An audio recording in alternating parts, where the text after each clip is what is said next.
Quickie. If you've ever wondered why you have to put up with random sobriety checkpoints, look no further than Michigan Department of State Police v. Sitz, where the Supreme Court said, "We don't need no stinking probable cause." A group of licensed Michigan drivers filed suit against a sobriety checkpoint, arguing that it violated the Fourth Amendment because they were stopping everybody even without observing any bad behavior.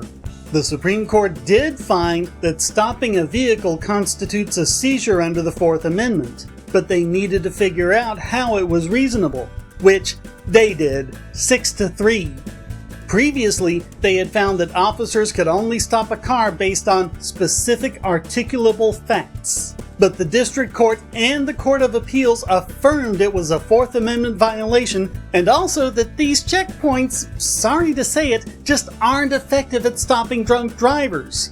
It was a waste of resources that took resources away from more effective methods like greater patrols. And the fact that most drivers were stopped for less than 30 seconds didn't mean much, since the Fourth Amendment doesn't impose any time limit on your rights. But the Supreme Court ruled that you just need a balance. And on one side of the scale, they put the magnitude of the drunk driving problem, and on the other, they put the slight intrusion on a single motorist.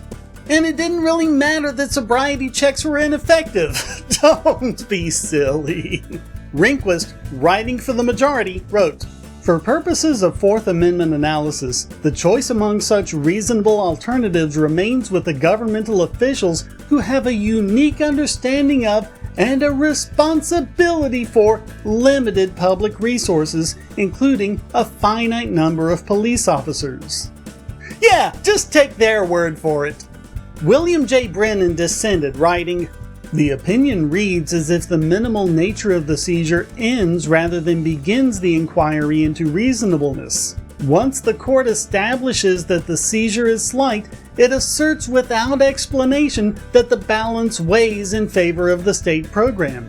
By holding that no level of suspicion is necessary before the policeman may stop a car for the purpose of preventing drunken driving, the court potentially subjects the general public to arbitrary or harassing conduct by the police.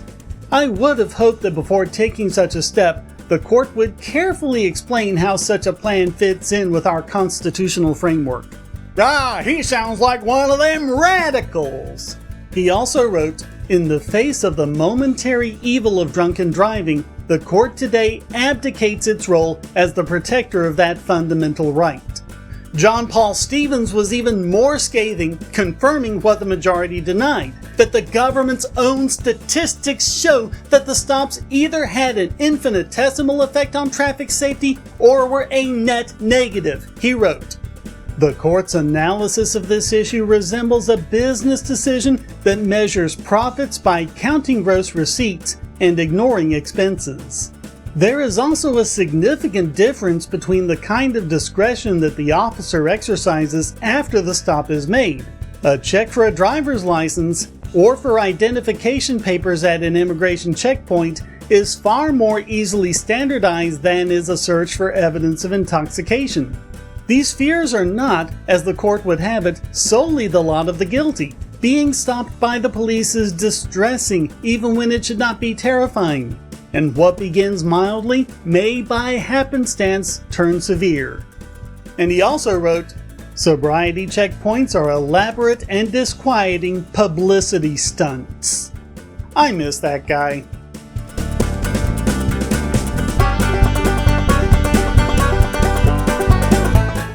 Michigan v. Sitz.